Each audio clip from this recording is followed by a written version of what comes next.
August 24th, 2018. It's a sunny Friday morning in the Bronx, New York City's northernmost borough, and home to landmarks like Yankee Stadium and the Bronx Zoo. People were enjoying themselves. It had been a little rainy a few days before, so people were just getting out. Many of them are heading a few blocks south of the zoo to Crotona Park. This is one of the biggest parks in the Bronx. You got kids playing. And Parks Department employees are working hard to keep things clean.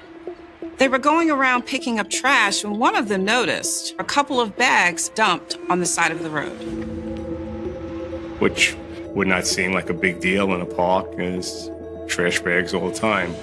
But when the park worker investigates, it's soon obvious she's dealing with more than just illegal dumping. She went over to the bag and opened it, and inside saw what looked like a hat.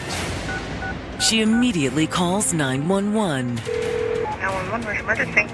I'm calling from the Parks Department, Crotona Park South and Franklin Avenue. We need PD because we have two big plastic bags and it was hair in it, so we don't know if it's body parts. Hey, go ahead, back up. Police came, they opened the bag, they saw there was some body parts inside. The victim appears to be a young Hispanic female. The body's decomposing. They couldn't identify who this person was. NYPD 8713. Start major crimes are our location. Got a deceased Hispanic female, 20s to 30s. Check and see if you have an error. But when the officers ask dispatch to run a missing persons check, they get a tentative hit. A Bronx woman had just been reported missing by her family 2 days earlier. Got one hit, a 25-year-old, Lisa Marie Velasquez.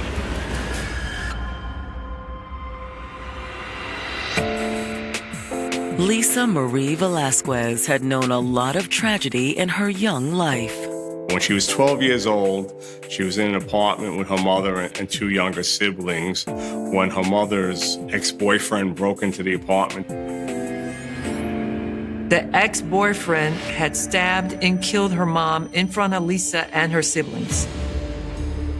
Just to know that the kids witnessed this, it devastates me. No child should endure this. They still have their nightmares. But Lisa never let her childhood trauma limit her. After her mother's murder, Lisa and her siblings moved in with their grandmother. Grandma was at that stage that she had just retired. So Lisa had to take the role of mother, father, and everything in between. Both of her younger siblings were also special needs, which added to Lisa's level of responsibility. It was difficult. When Lisa would talk to me about it, she used to cry. She goes, I don't know what to do. I'm lost. But Lisa never gave up on the people she loved. Lisa was a loving, a nurturing, a giving person. If you was in her heart and she loved you, she would have died for you. Her mother's tragic death also triggered a deep commitment to protecting others. She wanted to work and help with people in the community. She became like an advocate for victims of domestic violence. She volunteered here all over the place, and I'm like, this child is amazing. She's a remarkable, beautiful young human being who will just give everything to the world. And she hoped to turn that dedication to service into a career. She was in the ROTC. She was in the cadets. She wanted to become a cop. That's the brotherhood, sisterhood. People wrap their arms around you. They teach you to protect yourself. But the memory of her mother's death also led Lisa to keep people at arm's length. Lisa tended to always be very guarded in her relationships. How'd it go with Chris the other night? Girl, I canceled on him last minute. Okay. Yeah. It took a while for me to break down those walls that she felt comfortable enough to talk to me. That was especially true when it came to men. Lisa always had different boyfriends. But she was reluctant to commit. His vibe shifted. I don't know. It was off. I was not feeling it. She was always go with the vibe. So if your vibe was great, that's how, you had a chance. And there was one man whose vibes broke through the barriers Lisa built around her. Antonio Wagner. Hey, excuse me. Is anyone sitting here? No, actually. Please, take the seat. Thank you. He adored Lisa, and he was very attentive to her. Hi. Hey, how's it going? Good. How are you? Doing great. They did love each other. Lisa was like, I'm moving out my grandmother's house. I'm moving in with my boyfriend. It looked like she was finally starting to put her past trauma behind her. But now, it looks as if she may have suffered an even more gruesome fate than her mother. Police believe the dismembered remains discovered in Crotona Park could be Lisa. When somebody's dismembered, you have a super messy crime scene. But despite the horror she suffered after death, there's no disguising how she died. Her skull showed signs of severe blunt force trauma. This was not like a robbery where somebody, just shot or stabbed. The killer went through the trouble of cutting up her body. What kind of an animal does that? This was, in criminology terms, a crime of passion.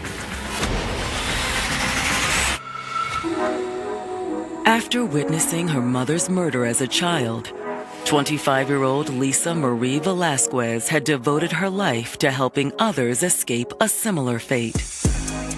She was physically present, but she couldn't do anything. She was a 12-year-old girl cowering. So now, in her mind, she's like, I'm not going to ever let this happen again. She always mentioned how it was very important to always be there for friends. She's a loving person, and she was just giving her all. But now New York police believe they've found her dismembered body in the Bronx. A maintenance worker found a body dumped in Crotona Park. They knew this was a young female Hispanic. And Lisa's family had reported her missing 48 hours earlier. It will require an autopsy to determine if the remains are Lisa's. But there's little doubt how the woman died. The woman's skull had suffered severe blunt force trauma.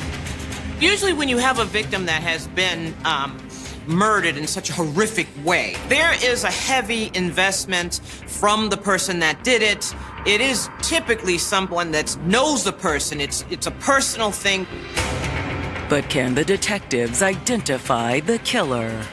At that point, they didn't even know where the murder occurred. But there's other evidence that's always left behind. When you're stuffing body parts in a bag, fiber from your hair, your clothing, that's going in there. There's tons and tons of other things that are left behind as clues. Detectives have the bags and body parts removed from the crime scene for forensic analysis and autopsy. They took the bags out. They brought the bags to the medical examiner. So now the forensics team can go ahead and do their job. Then detectives conduct a quick canvass of the onlookers. Since it was a pretty, busy day in the park, people started congregating over to see what's going on. But while there are plenty of people in the park that day, the detectives come up empty-handed. No one saw anyone dropping off the garbage bags, which led police to believe they were dumped overnight. With no leads from the scene, the detectives pay a visit to Lisa's aunt, who'd filed the initial missing persons report. Police want to talk to people who knew the victim. Hi, are you Ms. Rivera? Yes. We need to ask you a few questions. The detective, when she showed me her card that it said homicide, I knew. Oh, God. She confirms that she had been the one to report Lisa missing. When was the last time you saw her?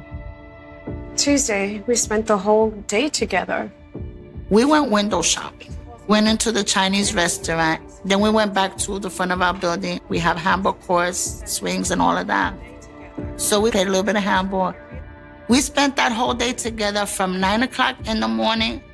I think it was 8-something in the evening. The best day we've had. The best day we've had. Lisa and her grandmother lived in the same building as her aunt, on one of the upper floors.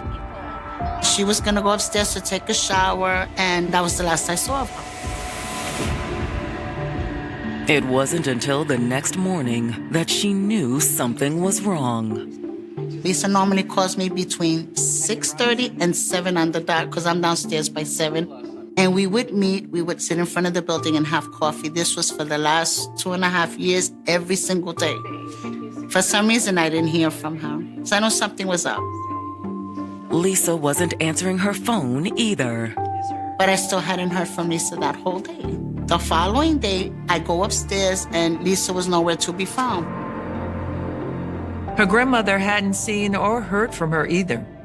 She said that it was very unlike her because she was a very, very responsible person, and when she didn't get in touch, they reported her missing. When detectives head upstairs to talk to Lisa's grandmother, she also says she last saw Lisa on Tuesday night. When she got home, she took a shower and went to bed.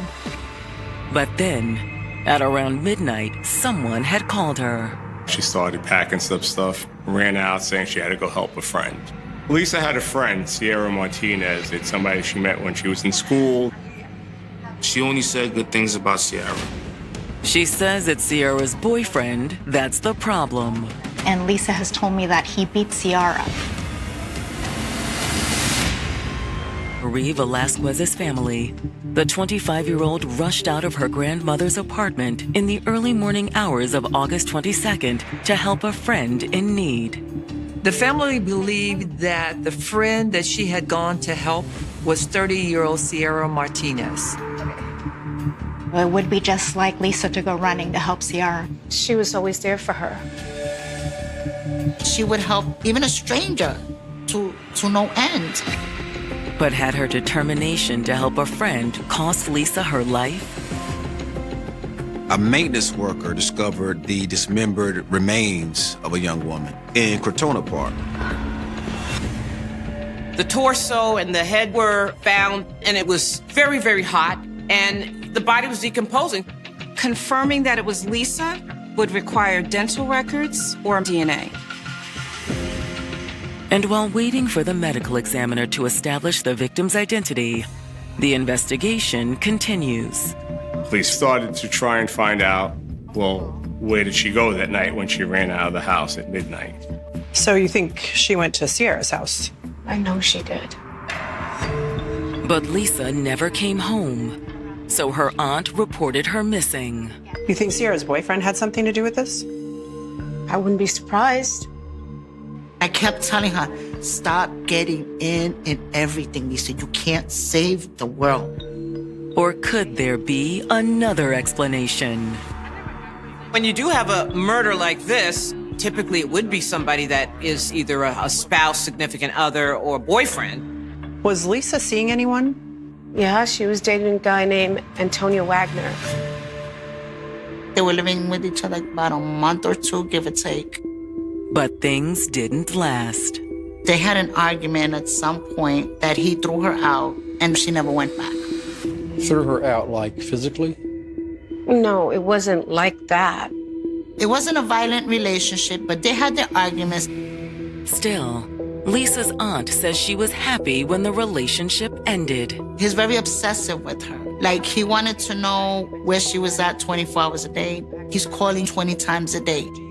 The individual definitely has some anger management issues, potentially some narcissistic personality traits. Okay, well, that's all for now. We're going to follow up on this and we'll be in touch. Thank you, ladies. That may or may not mean that Antonio is their killer. But when the detectives get the results of the autopsy, one thing is certain. The medical examiner identified the body as belonging to Lisa Marie Velasquez. The autopsy also adds additional details about how she died. She was hit over the head more than a dozen times with probably a hammer. Then, once Lisa was dead, the killer had dismembered her body. According to the medical examiner, the cuts were rough with ragged edges, indicating a large blade or a cleaver was used. That's not dismembered with a little knife. That had to be something like a sword, machete, or something else. When details of the murder appear in the local media, the news hits the community hard. Well, it does have a psychological impact in the community because this case was quite shocking. But no one is more shocked than Lisa's friends. That was one of the worst days of my life. I was checking through social media, and that's when I found out that Lisa was murdered. I couldn't believe it. Lionel told me that Lisa's dead. I paused. Like everything literally just stopped. I just couldn't breathe. I fell into a very, very dark place. I really broke down and I cried. And there is one friend of Lisa's that the detectives definitely want to talk to. Sierra Martinez. According to Lisa's family, she was heading to Sierra's apartment on the night she went missing. She got a call from Sierra, who was very upset, and Lisa, being the friend that she was, just ran out of the house and went to her friend's aid. At the apartment, they find Sierra struggling to deal with the news that her friend is dead. Yeah, I heard that it was her. I can't believe it. Well, we were told that she came to see you the night she disappeared. Yeah, she did come by. She said that, oh yeah, Lisa was here. She also said she'd known Lisa for a long time. They both went for their GED together, and afterwards they became friends. In fact, at one point they were gonna get an apartment together. But then she'd met her boyfriend, Daquan Wheeler. She started dating him. She had a child with him, so instead of moving in with Lisa, she moved in with Daquan. Lisa's family says that you and Daquan have been having issues. Yeah, that's why Lisa came over on Tuesday. She admitted that she was fighting with Daquan. Sierra said that her and Daquan were working different shifts and had been arguing about dividing the responsibilities around their daughter. So you called her? Yeah, she's, like a good mediator, talking things out. Although, according to Sierra, Daquan was in no mood to talk. And you know what? Another thing about you, man, I just don't understand. Why are you like this? I'm just trying to take care of our daughter, and you're not trying to be a good dad. I'm always a good dad. I pay for everything. You do nothing. What does that mean? It means everything. What are you talking about? Hey, it's me. Why'd you call her? So she can help. No, so she can take your side, right? All right, look, man, I can't do this. Y'all have it. Have a good day. I'm done. Bye. Out. She said that rather than talk things over, Daquan had stormed out. Oh my gosh, sweetie, what was that all about? And then everything settled down. Sierra said since it was so late, she even invited Lisa to spend the night. But Sierra says Lisa didn't stay long. She said Lisa had spent the next hour or so on her phone.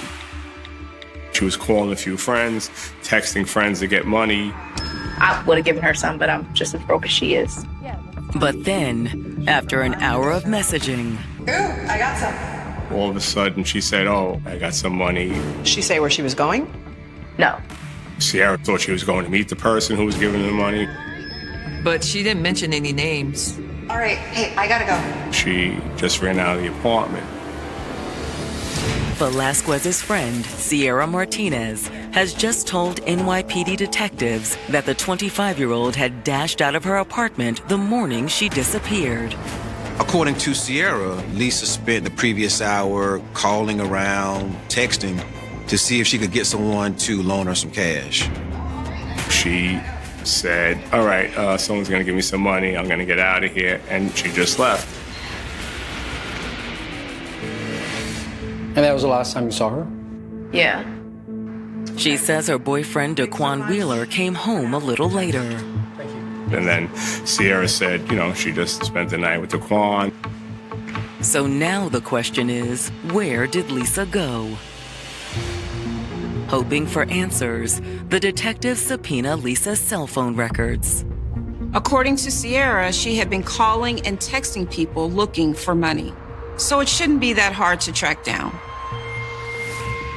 Then, while waiting to hear back from Lisa's cell phone provider, the detectives bring in her on-again, off-again boyfriend, Antonio. They especially wanted to talk to Antonio because Lisa's family said he was controlling. He was very obsessive with her. He wouldn't let her breathe. So I would tell her he was no good for her. But does that mean Antonio is her killer? Antonio, we need to ask you some questions about Lisa. Is she some kind of trouble? When they brought him in, they broke the news to him that Lisa was dead. What? He was shocked, very upset. When was the last time you saw her? Just last weekend. Contrary to what Lisa's aunt told them, Antonio told the detectives that their on and off relationship was very much currently on. So you didn't see her Tuesday night, though? Early Wednesday morning? No, but I did hear from her. He said he received a text from her saying that she was on her way, she was in a cab, and then another text right after saying, "Oh, sorry, wrong number." Detectives suspect that text might have been meant for Sierra, or possibly the person who agreed to loan her money. He said he tried to call her that morning, couldn't get in touch, she didn't answer the phone. That didn't seem unusual to you? A little. You didn't want to check up on her? Not really. I figured she'd get back to me eventually. He really didn't know her friends or her family to call them to see what's going on with her, so he was sort of like just waiting to hear back from her. However, Antonio says there was one way he could check up on her. He said they shared an account on a money transfer app. He even let the detectives look at the Cash App on his phone. They saw that she had gotten money that night from a Corey Drake. Does that name mean anything to you? No. Whoever Corey was, Antonio said he'd sent Lisa $100. They were asking him, was this sort of common? And he said, look, she never really talked to me about money. She never asked for money, so he didn't really question how she got money. That was the relationship they had. At least that's what Antonio claims. But the detectives aren't so sure. The detectives at that point were a little suspicious. Is Antonio jealous that some guy is giving his girlfriend money? Like, it's the motive? Because according to Lisa's aunt, Antonio had very serious control and trust issues. But Antonio insists that he's telling the truth. The detectives again pressed Antonio on whether he had seen Lisa that night. Antonio said he was home sleeping. But he also lived alone, so there was no one who could confirm what he was saying. He really didn't have any alibi. After talking to Antonio, the detectives subpoena his cell phone data to see if they can verify his whereabouts on the morning of the murder. They especially wanted to know if he ended up anywhere near Crotona Park. You are going to look at the boyfriend, okay? You're going to look at somebody that's very close to the victim. You have to investigate that. However, Antonio isn't the only person they're investigating. They were also trying to reach out to see who this Corey Drake was and why he was giving Lisa money. Could it have something to do with her death? Or is it possible Corey and Antonio are both dead ends? While the police were trying to figure out who this Corey Drake was who gave Lisa the money, Sierra Martinez walks back into the precinct. And what she has to say will take the investigation in an entirely different direction. She tells detectives that she wasn't totally honest. Told detectives investigating the murder of her friend, Lisa Velasquez, that she wasn't entirely upfront with them the first time they spoke. She admitted that she was afraid to talk to them the first time. What were you afraid of? Daquan? The detectives sensed they could be on the verge of a breakthrough. Lisa's family said that she had gone to Sierra and Daquan's apartment on the night she disappeared because Sierra was being abused by Daquan. Lisa came over. But in her initial interview with detectives, Sierra had downplayed Daquan's abuse. All she said was that they had been arguing. Now Sierra admits that's not the whole truth. Sierra, does he hit you? Yes. Especially since the baby's been born. Sierra said that Lisa encouraged her to leave Daquan. But you haven't left him? I couldn't. Her friend feels trapped. She has a child with this man. But Lisa never gave up on her. Lisa was always there for you whenever you needed her. Lisa told me that if I ever needed her help, I can call her. So that's what I did. She said that she had called Lisa that night because she was fighting with Daquan. She was being a good friend, and all that comes into play in terms of how she grew up. And now, in her mind, she's like, I'm not going to ever let this happen again. This is my best friend. And like a true friend, Lisa had come through. She was very upset, so Lisa came over to help her. And once again, Sierra says that Daquan had stormed out. Although this time she says he took their little girl with him. Daquan left with the baby, and it was just her and Lisa in the apartment. We gotta call the cops. He was so mad when he left. I was afraid he'd do something to her. Sierra says that the police had come to the apartment. Police were able to get in touch with Daquan. They called him. He said the child's all right, and they determined that there was no crime committed since he was the father. And the officers left soon after. Oh my gosh, sweetie. You're gonna be okay? Everything else pretty much happened like I told you guys. Sierra said she asked Lisa to stay, but Lisa ended up leaving to go get money from someone. I ended up staying up and watching TV. And by the time Daquan returned a few hours later, things had calmed down. Daquan had left their daughter with a friend. Sierra says she and Daquan spent the next couple of hours talking things through and eventually made up. But now she has a nagging sense that there is something Daquan is not telling her. Sierra basically told detectives that, she thought Daquan had something to do with Lisa's murder. What makes you think that? Because he left and he was so mad. All right, Sierra, thanks for coming in. I'll follow up on that. But while Sierra is suspicious, the detectives aren't so sure. Sierra might just be trying to get Daquan in trouble. Still, after talking to Sierra, the detectives bring Daquan in for questioning. He vehemently denied that he had anything to do with her murder. Listen, I don't have any idea what Sierra's talking about.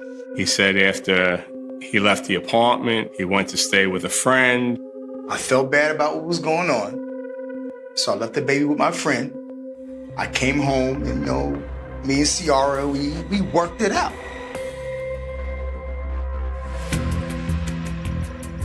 When detectives follow up with Daquan's friend, she confirms what he told detectives. She said Daquan showed up with his child between 3 and 4 a.m., stayed a couple of hours. And when the detectives tracked down the call Sierra said they made to the police, that checks out too. My name is Lisa Marie Velasquez. The reason why I am calling is to report a kidnapping. They called the police because they were afraid about what was going to happen to the little girl. There was a domestic dispute that got a little physical. The records also show that wasn't the first domestic violence complaint originating from Sierra and Daquan's address. Detectives found out that police were called to the couple's apartment on 4 previous occasions. And as detectives dig into Sierra and Daquan's criminal histories, more red flags go up. Detectives were surprised to find out that Daquan spent time in jail before. Daquan was in jail for attempted murder. And the details of his indictment seem relevant to Lisa's murder. He tried to stab his intended victim with a sword. They're thinking someone who a couple of years ago, was swinging a sword, stabbing someone, and now they have a body that's dismembered. And not just dismembered. According to the autopsy, hacked apart with a large blade. Convinced that Daquan had some involvement in Lisa's murder and that Sierra knows more than she's letting on, the detectives bring her in for another round of questioning. But she sticks to her story, saying Lisa left the apartment after someone sent her some money. She took a phone with her and everything. But the detectives keep applying pressure. All we want is the truth. Okay. 80% of what I told you is true. This is when it gets interesting, and I'm willing to take the steps and procedures to get her justice. The light bulbs went off. She doesn't want to go down with Daquan. Eventually, Sierra breaks down. Sierra said Lisa did get money from a friend, but admitted it was just somebody paying her back, and that she made up the story about her leaving the apartment. It's late. Just stay. Sure, I can crash here. She's like, that's what I'm here for. I'm not going over here. Sierra said that Lisa had also convinced her to take out an order of protection against Daquan. She's going to go with me to court the next day. So, according to Sierra, Lisa had gone to bed and she had taken a shower. Meanwhile, after leaving their daughter with a friend, Daquan returns to the apartment. He went and dropped her off and came right back.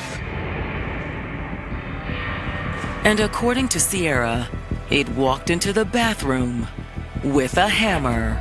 He comes in, he didn't even say nothing, he whips out the hammer. Daquan! What are you doing?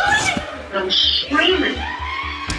Help me. Sierra said her screams brought Lisa running into the bathroom. He's trying to kill me! What is it? When she fully turned around, he comes and... Questioned by NYPD detectives investigating Lisa Velasquez's murder, Sierra Martinez has just revealed that her boyfriend, Daquan Wheeler, bludgeoned the 25-year-old to death with a hammer.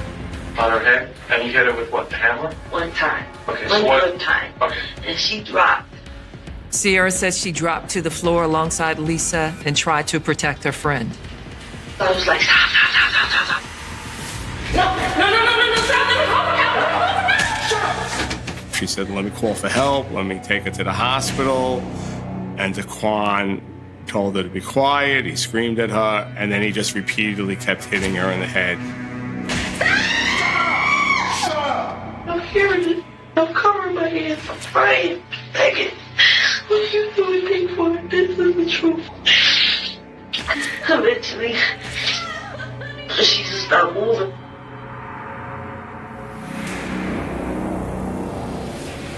Once Lisa was dead, Sierra says Daquan forced her to help him drag Lisa's body back to the bathroom. Get up, hurry up. Daquan said, if you don't help me, I'll kill you and the baby. Then, with Lisa in the tub, they cleaned up the blood. Daquan took all his clothes, all Sierra's clothes, everything that had blood on them, and put it in bags. He also grabbed all of Lisa's personal things and the hammer and put those in the bags too. He then left the apartment with Sierra. They threw the bags out, and then they went to the store. They bought more bags and a machete, then brought them back to the apartment. That's when Daquan started to dismember Lisa's body. Once again, according to Sierra, it was all Daquan's doing. What he was doing was inhumane. That's what it was. Then they loaded everything into Daquan's work van and disposed of the evidence in various spots around the city. They dumped 2 of the bags in Crotona Park and the rest in another park by the pier. It's a chilling statement. But is it true? The detectives locate the rest of Lisa's remains where Sierra indicated. They also get a warrant to search the couple's apartment. They were able to find, blood splatter stains throughout the apartment. Then they bring Daquan in for another round of questioning. Once in the interrogation room, he denied any involvement in Lisa's murder. I didn't do anything. He told police that it was Sierra who did all this. Lisa told her that I was on a dating app and I wasn't. He said Sierra became enraged and killed her friend. He also claimed that Sierra had single-handedly dismembered the body and disposed of it. So she cleaned before? She cleaned before I came back to the house. Came back to the house. Did you see anything? I didn't see anything. It was so outrageous and so unbelievable that they knew they had the killer. The detectives placed Daquan under arrest for murder. They also arrested Sierra. But in the end, the prosecutors allow Sierra to plead guilty to conspiracy. They wanted to have Sierra testify, which is why they gave her the deal that they gave her. They feel that Daquan had coerced her in helping to dispose of the body. She was in fear of him. I mean, that's why she called Lisa that night. When Daquan goes on trial in April of 2022, Sierra is the prosecution's key witness. But when it's the defense's turn, Daquan continues to put all of the blame on Sierra. That was a joke. Sierra was small. There ain't no way that Sierra will actually do that alone. That really set me off. I wanted to go over that chair and make him pay for what he did to her. And in the end, Daquan does pay. He was convicted of second-degree murder. He's sentenced to life in prison with the possibility of parole after 27 years. That's hardly enough to those who loved Lisa. You mean to tell me, so after 27 years, there's a chance you might get out? They say life in prison. Where's life? He's still breathing. He might be getting his behind kicked every now and then, but he's still alive. And then, adding insult to injury, Sierra receives credit for time served and is released. When he hit her the first time, okay, you were scared, I get it. But she could have done something. It's not enough. As far as Sierra, she deserved time. I don't care. You were sick too. She risked her whole life for you, and then I just chopped this girl up. I'm not satisfied. Still, for the many people whose lives she touched, Lisa's memory remains an inspiration. In her short life, she was trying to make a difference. She didn't give up, trying to better herself and better the people around her. Every day she thought of, I want people to remember her as a genuine, good sweetheart. She was fun-loving, nurturing. Oh, God, I miss her so much. I know if she was here, she'd be smacking me in my head. Titi, suck it up and, let's get it going. I truly miss her. There is a profound and unsettling terror in the mundane. When we think of a monster, our minds naturally gravitate towards the shadows, towards the isolated cabins in the woods, or the desolate, unlit alleyways of a sprawling metropolis. We are conditioned to fear the unknown, the stranger with a menacing scowl, the lurking figure that triggers our primal instincts of flight. But the true horror, the kind that leaves an indelible scar on the collective psyche of a society, does not operate in the dark. It walks in the daylight. It smiles. It waves. It offers a comforting presence in a world that can often feel cold. This is the story of a darkness that was wrapped in the sweetest of disguises, a tragedy that unfolded right before the eyes of a community that was completely blind to the abyss opening beneath their feet. We are taking you to Houston, Texas, in the early years of the 1970s. Houston during this era was a city of rapid expansion and vibrant energy. It was a place characterized by sprawling neighborhoods, close-knit communities, and the sweltering Texas heat that settled over the pavement like a heavy blanket. It was a time when children rode their bicycles through the streets until the streetlights flickered on, when front doors were often left unlocked, and when a neighbor was inherently viewed as a friend.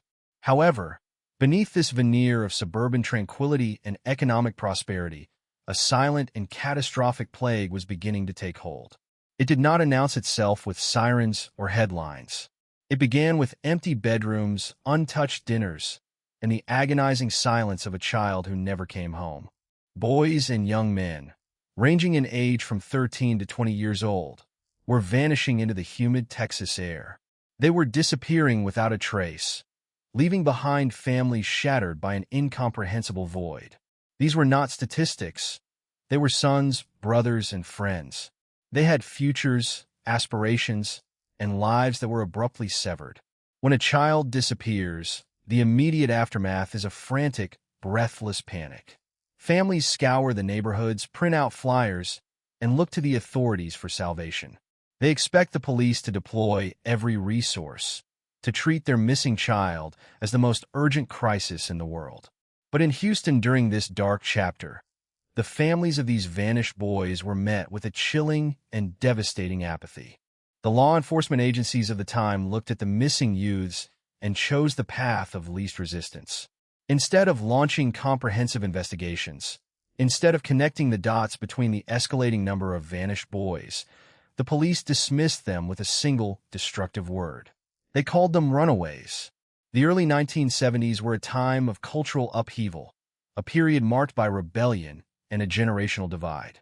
The authorities leaned heavily on this societal context, convincing themselves and attempting to convince the grieving families that these boys had simply chosen to leave.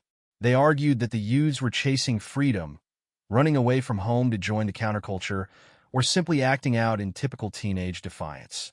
This bureaucratic indifference became the ultimate shield for a predator.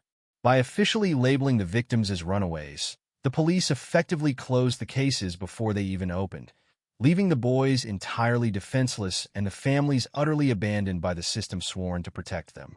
Because no one was actively looking for a killer, the killer was free to operate with absolute impunity. And this predator did not need to hide from the police, because the police had already decided that no crime had been committed.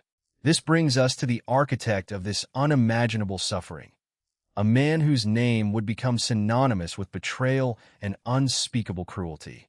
His name was Dean Arnold Corll. Born in 1939, Dean Corll did not possess the physical markers of a monster. If you were to encounter him on the street, you would see a profoundly ordinary, perhaps even remarkably pleasant individual. He was known for his polite demeanor, his soft-spoken voice, and his impeccably gentle nature. He was the kind of man who would hold the door open for you, who would greet you with a warm smile, and who seemed to radiate an aura of safety. He was a manager at his family's candy manufacturing plant in Houston. This occupation provided him with far more than just a livelihood. It provided him with the perfect, unimpeachable identity. In the eyes of the neighborhood, Dean Corll was simply the candy man. It is vital to understand the psychological weight of this persona. Candy is universally associated with innocence, childhood joy, and reward. By embedding himself in the production and distribution of something so inherently tied to happiness, Corll effectively masked his true nature in layers of sweetness. He would frequently distribute free candy to the children and teenagers in the neighborhood. This was not viewed as a suspicious act of grooming. It was seen as an act of immense generosity. Parents looked at Corll and saw a pillar of the community, a kind-hearted local businessman who took an active, benevolent interest in the youth. They trusted him implicitly. This trust was the foundation of his hunting ground. Corll understood that to capture his prey, he did not need to use force in the initial stages. He needed to be invited in. He needed his victims to come to him willingly, guided by a false sense of security that he had meticulously cultivated. His friendliness was a calculated weapon. By offering free sweets, a listening ear, and a non-judgmental space, he became a figure of authority and comfort to the boys and young men in the area. Many of these youths were navigating the complex and often confusing years of adolescence. They sought validation, friendship, and sometimes just a place to hang out away from the watchful eyes of their parents. Corll provided all of this. He was the cool older friend, the generous neighbor, the safe harbor. No one suspected him. Not the parents, who gratefully accepted his neighborly kindness. Not the police, who were busy writing off the missing boys as rebellious runaways. And tragically, not the boys themselves, who saw only a generous benefactor until the very moment the trap was sprung. The juxtaposition is almost too difficult to process. The hands that handed out sugary treats to smiling children were the same hands that were meticulously planning unspeakable agony. The gentle voice that offered greetings in the bright Texas sunshine was the same voice that would later issue commands of terror in the hidden, soundproof corners of his world. Dean Corll weaponized the inherent goodness of a community. He exploited the natural inclination of people to trust a friendly face and a generous spirit. He turned the neighborhood into a hunting ground, not by stalking it in the dead of night, but by becoming its most beloved resident. The tragedy of the Houston mass murders is not solely located in the horrific acts of violence that were committed. It is equally rooted in the profound betrayal of trust. It is the story of a society that looked the other way, a police force that failed its most vulnerable citizens, and a monster who used the innocent concept of a candy maker to orchestrate the most devastating series of murders in American history up to that point. The demographic that Corll targeted is particularly significant. Boys and young men between the ages of 13 and 20 exist in a vulnerable transitional space. They are no longer small children who are constantly monitored by protective parents, yet they have not fully attained the independence and situational awareness of adulthood. They are exploring their autonomy, testing boundaries, and venturing further from the immediate safety of their homes. They are heavily influenced by peer dynamics and the desire for social acceptance. Corll recognized this vulnerability with the precision of an apex predator. He understood that these teenagers were old enough to travel the neighborhood unescorted, but still young enough to be easily swayed by the promise of free goods, a welcoming environment, and the attention of an older male figure who seemed to treat them with respect rather than paternal strictness. The failure of the Houston police to recognize this pattern cannot be overstated. When a teenager between 13 and 20 goes missing, the default assumption of law enforcement during the early 1970s was almost universally that the youth had absconded voluntarily. There was a profound lack of investigative curiosity. If a parent reported a 15-year-old son missing, the officers taking the report would often point to the societal trends of the era, the counterculture movement, or typical adolescent rebellion. They would advise the parents to simply wait, assuring them that the boy would return when he ran out of money or grew tired of the streets. This systemic dismissal created an impenetrable shield for Corll. He did not have to outsmart a rigorous police investigation because there was no investigation to outsmart. He was operating in a vacuum of accountability. Imagine the psychological toll on the families. They were living a dual nightmare. On one hand, they were enduring the excruciating agony of a missing child, a pain that is characterized by endless days of waiting, hoping against hope, and staring at the front door willing it to open. On the other hand, they were fighting a completely unresponsive bureaucracy. They were screaming into a void, trying to convince the authorities that their sons were not troublemakers who had run away, but victims who had been taken. The parents knew their children. They knew that their boys would not simply vanish without a word, leaving behind their prized possessions and their families. But their voices were marginalized, dismissed as the overreactions of grieving mothers and fathers unable to accept that their children had chosen to leave them. This institutional blindness allowed the tragedy to scale to unprecedented heights. It was not one or two boys who vanished. It was dozens. The numbers grew, the void expanded, and still, the official narrative remained unchanged. The streets of Houston, bathed in the relentless Texas sun, held a secret that was simultaneously massive and completely invisible. The polite manager of the candy factory continued his daily routine. He smiled at his neighbors, he managed his business, and he continued to offer his sweet treats to the youth of the city. His facade was perfect. He was a master illusionist, directing the attention of the community toward his gentle demeanor and his generous acts, while obscuring the horrific reality of his true nature. Dean Corll's ability to compartmentalize his life is chilling. He was able to bridge the gap between absolute normalcy and absolute depravity without ever letting the two worlds intersect in the public eye.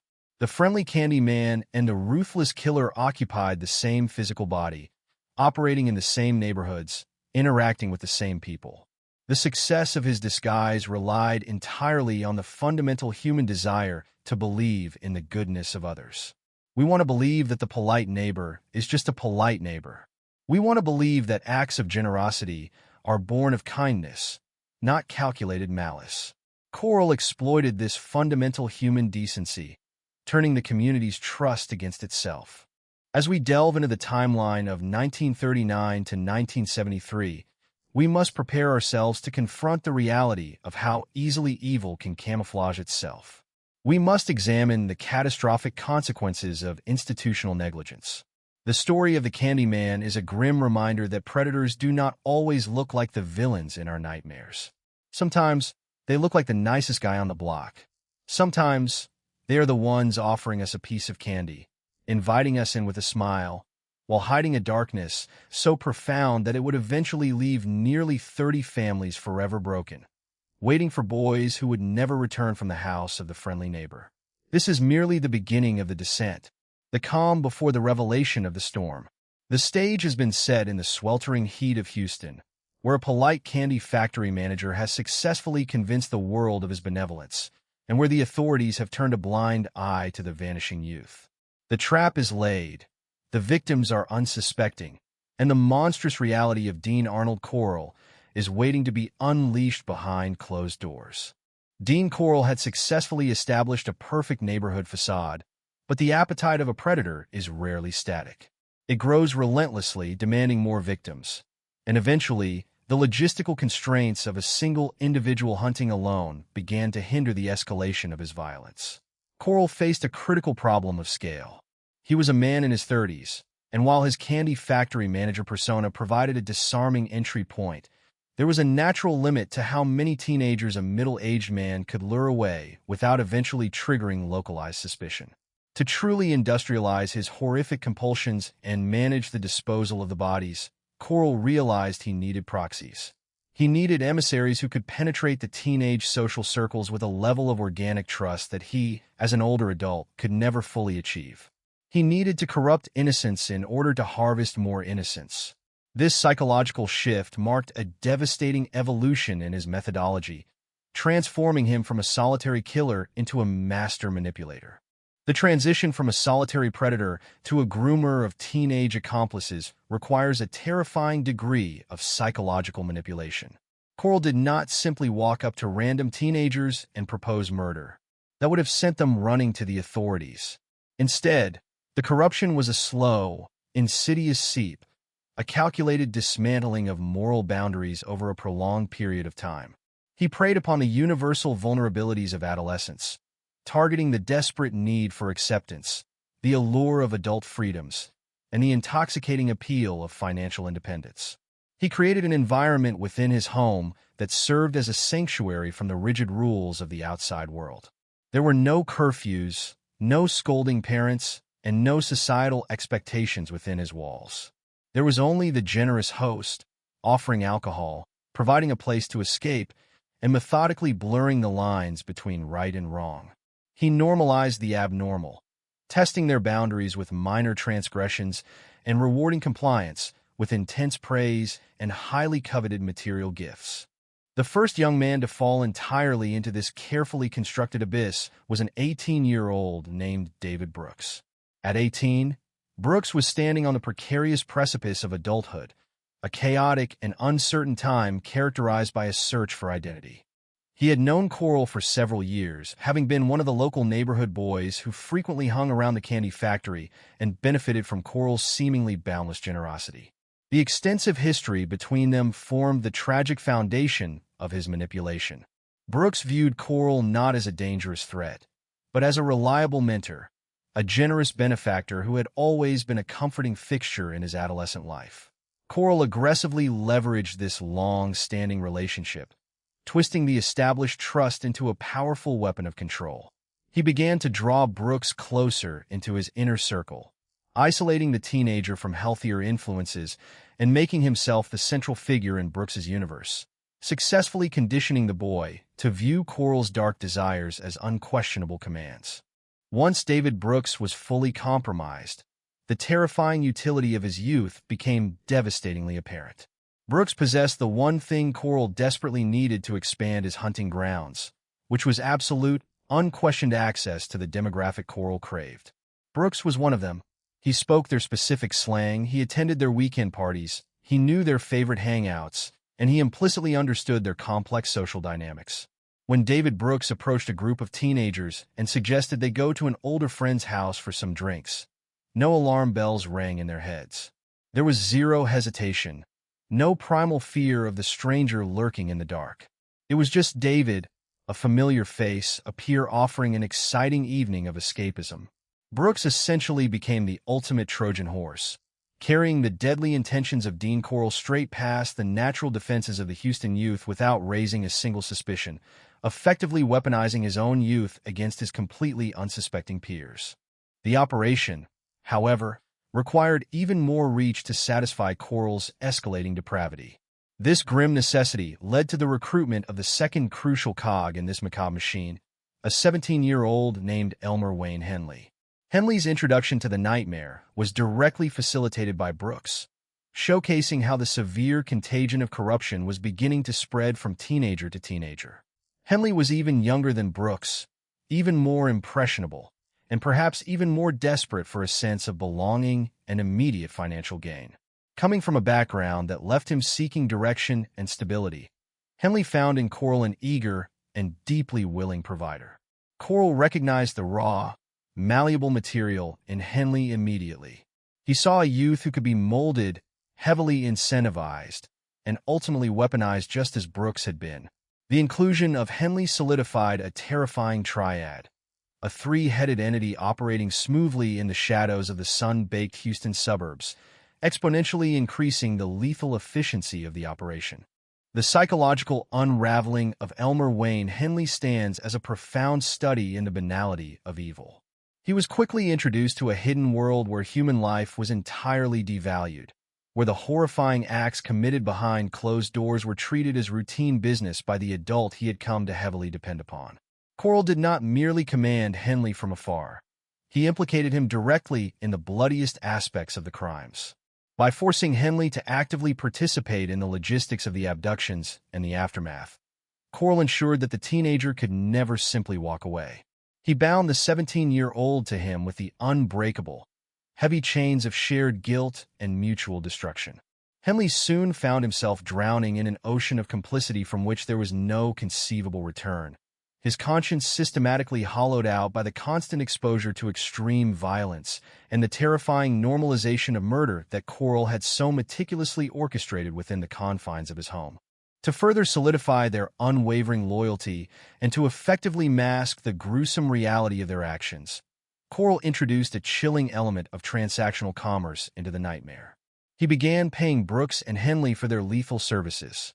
The established going rate was approximately $200 for every young boy they successfully lured back to his residence. To fully grasp the magnitude of this twisted incentive, one must understand the economic reality of the early 1970s. $200 was a highly substantial sum of money, especially for a teenager possessing no formal skills and severely limited career prospects.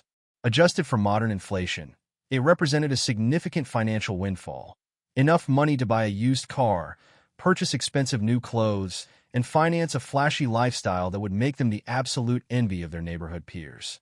This money was not just simple currency. It was a carefully deployed psychological mechanism meticulously designed to sanitize the overwhelming horror of their daily activities. By turning abduction and murder into a highly paid profession, Coral allowed the boys to dangerously compartmentalize their actions. They convinced themselves they were not facilitating the torture and death of innocent children.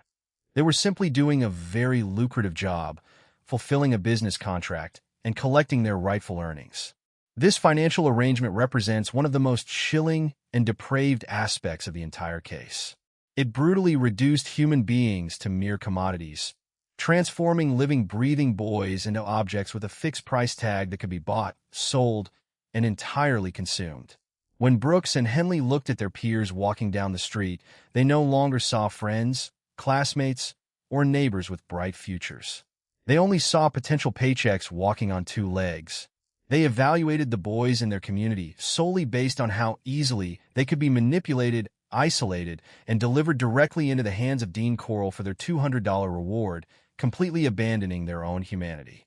The thick wads of cash acted as a powerful silencer for their deteriorating consciences. The money muffled the hypothetical screams of the victims and blinded the teenage accomplices to the monstrous reality of their dark trade. It allowed them to live a bizarre double life, spending the blood money on mundane teenage pursuits like fast food and entertainment during the daylight hours, while actively hunting their close companions as soon as the sun went down.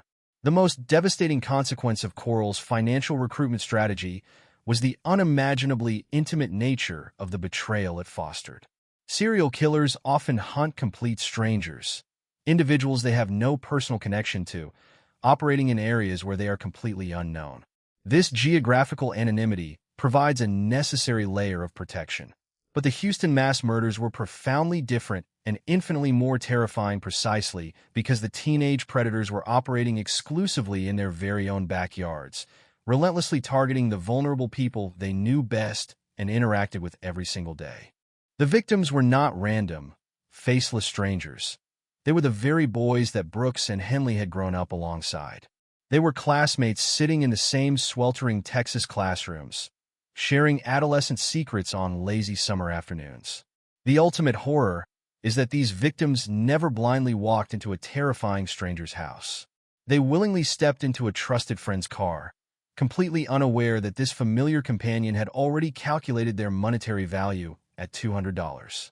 By weaponizing friendship, the accomplices turned the tight-knit neighborhood into an inescapable snare, preparing the stage for unimaginable suffering behind closed doors.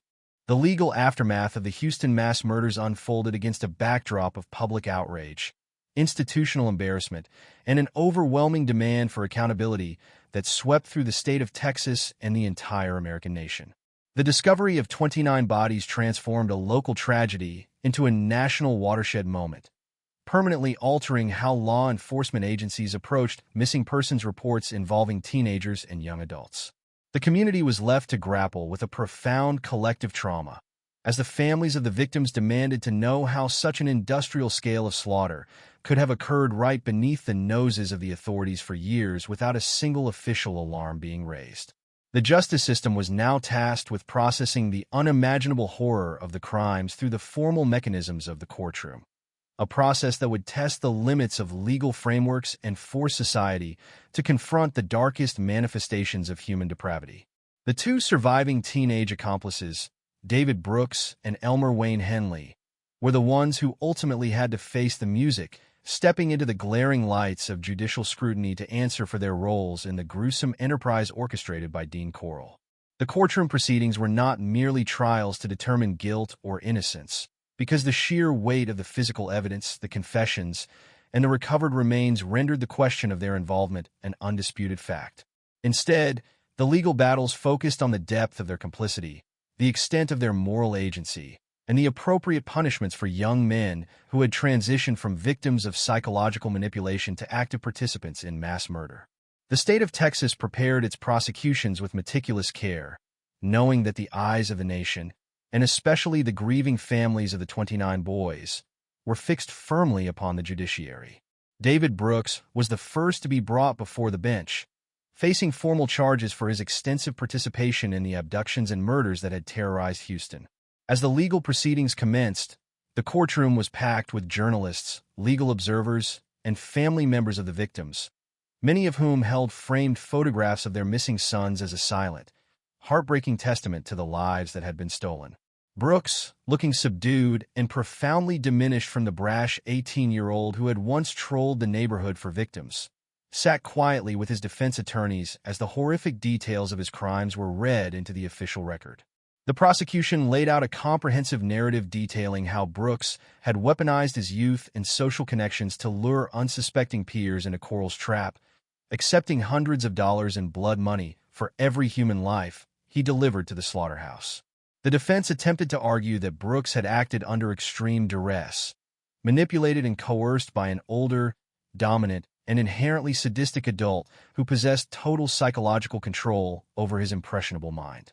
However, The evidence presented by the state dismantled this argument piece by piece, demonstrating that Brooks had willingly embraced his role in the enterprise, showing a chilling lack of remorse as he pocketed the cash and returned day after day to hunt for more prey. The emotional tension inside the courtroom reached a fever pitch during the victim impact statements, when mothers and fathers stood before the judge to speak directly about the unendurable agony of losing their children, describing the years of searching, the nights spent staring at empty bedrooms, and the final, devastating devastation of learning that their sons had died in the unthinkable conditions of Coral's torture chamber. The judges and the jurors listened in stunned silence, enveloped by a heavy atmosphere of grief and righteous indignation. When the legal arguments concluded and the jury deliberated, the verdict was never truly in doubt. David Brooks was formally convicted of murder for his role in the killings, receiving a sentence of life imprisonment. The sentence offered a grim, legal finality, ensuring that Brooks would spend the remainder of his natural days behind bars, far away from the sunlit streets of the Houston neighborhoods he had once betrayed. Yet, for the families sitting in the courtroom, a life sentence felt like a meager exchange for the 29 bright futures that had been extinguished forever. The focus then shifted to the second accomplice, Elmer Wayne Henley, whose legal journey carried a unique and deeply complex set of circumstances due to his dramatic final act of resistance. Henley was the teenager who had turned a gun on Dean Coral, pulling the trigger 6 times to end the reigning terror and making the phone call that finally blew the lid off the entire conspiracy. His defense team seized upon this pivotal moment, attempting to paint Henley not as a cold-blooded killer, but as a heroic survivor who had ultimately sacrificed his own psychological innocence to stop a monster and save potential future victims. They argued that Henley was the youngest of the trio, heavily groomed, deeply traumatized, and trapped in a lethal situation from which the only possible escape was the destruction of the tyrant who held him captive. The prosecution, however, presented a far more nuanced and damning counternarrative, reminding the court of the sheer volume of blood on Henley's hands. They pointed out that Henley had enthusiastically participated in multiple abductions, had accepted thousands of dollars in financial compensation for luring his classmates to their deaths, and had actively aided in the brutal torture and disposal of numerous boys over a prolonged period. The prosecutors argued that a single act of self-preservation at the very end of his criminal career did not magically erase years of active, willing participation in mass murder. The courtroom battles over Henley's fate were fierce and emotionally charged, reflecting the deep societal ambivalence about how to judge a teenage accomplice who was simultaneously a perpetrator of monstrous atrocities and the instrument of their termination. The legal team sparred over psychiatric evaluations, expert testimonies regarding adolescent psychology and coercive control, and the exact legal definition of culpability under extreme duress. Despite the dramatic narrative of his final showdown with Coral, the judicial system ultimately could not overlook the 29 graves that Henley had helped to fill. When the verdicts were handed down, Elmer Wayne Henley was also convicted on multiple counts of murder for his direct involvement in the killings. Like Brooks, Henley was sentenced to life imprisonment, ensuring that he too would never taste true freedom again, trading the suburban streets of Houston for the concrete walls and iron bars of a maximum security penitentiary. The conclusion of the trials marked the end of the formal legal chapter of the Houston mass murders, but it did little to soothe the deep, festering wounds of a traumatized community. The convictions provided a measure of institutional accountability, but they could not resurrect the dead, nor could they erase the haunting realization that the justice system itself had played a passive role in enabling the crimes through its early, negligent dismissal of the missing boys as runaways. The legacy of the courtroom battles resonated far beyond the borders of Texas, sparking intense national debates about police accountability, the handling of missing youth reports, and the terrifying capacity of ordinary-seeming individuals to slide into unmitigated depravity when shielded by systemic indifference. As the prison doors slammed shut behind David Brooks and Elmer Wayne Henley, locking them away from the world they had so brutally exploited, the physical evidence was archived, the transcripts were filed away in dusty archives, and the city of Houston was left to slowly piece together its fractured identity in the sobering shadow of the Candyman. The echoes of the Houston mass murders continue to reverberate relentlessly through the harrowing history of American true crime, leaving an indelible, weeping scar that time and distance cannot easily erase from the collective conscience of society. When the final heavy shovel was put away, when the grim excavation sites at the secluded boat shed in southwest Houston, the windswept and desolate shores of High Island Beach, and the dense piney woods surrounding the murky waters of Lake Sam Rayburn were officially closed, and when the complex legal proceedings finally reached their solemn conclusions, the true, staggering magnitude of the tragedy settled over the city like a heavy, suffocating shroud. 29 young lives, boys and young men ranging from the vulnerable ages of 13 to 20, had been brutally and permanently severed from existence in a wave of unprecedented violence that defied all human comprehension. These were not merely names scrawled across a police report, nor were they abstract statistics recorded in a grim historical ledger. They were cherished sons whose laughter had once filled family homes with warmth, brothers who shared the ordinary, mundane rhythms of everyday teenage life, and friends whose sudden, unexplained disappearances had created a permanent, agonizing void in the hearts of those who loved them most. The emotional toll borne by the grieving families of the victims is a profound burden that defies easy description, characterized by a lifetime of wondering, of searching endlessly through empty bedrooms where clothes hung untouched, and of carrying the devastating, unbearable knowledge of the horrific final moments their children endured behind the soundproofed walls of a rented suburban house. The catastrophe of the Houston mass murders forces modern society to confront an uncomfortable, deeply unsettling truth about the true nature of evil and the catastrophic systemic failures that can allow it to flourish unchecked beneath the bright, relentless Texas sun. For years, while Dean Corll operated with absolute impunity, luring vulnerable teenagers into his web with the sweet, disarming facade of a benevolent local businessman and candy factory manager, the institutional mechanisms designed to protect the public utterly failed in their most fundamental, sacred duty. The Houston Police Department's systemic, casual dismissal of missing teenagers as voluntary runaways stands as one of the most glaring, inexcusable examples of institutional negligence in modern law enforcement history. By choosing the path of least resistance, by wrapping themselves in the convenient cultural assumptions of a turbulent era rather than launching rigorous, methodical investigations into the escalating number of vanished youths, the authorities effectively blinded themselves to the monster operating right in their midst. Every time a grieving parent was turned away from a police precinct with the dismissive reassurance that their son had simply chosen to abandon them for the counterculture streets, the protective, invisible shield around Corll grew stronger and more impenetrable. This institutional apathy created a fertile environment where a serial killer could construct an industrial-scale killing machine in suburban neighborhoods without ever triggering an official alarm, turning the solemn duty of public protection into a tragic, fatal abdication of responsibility that left vulnerable boys entirely defenseless against a calculating predator who used their community's trust as his primary weapon.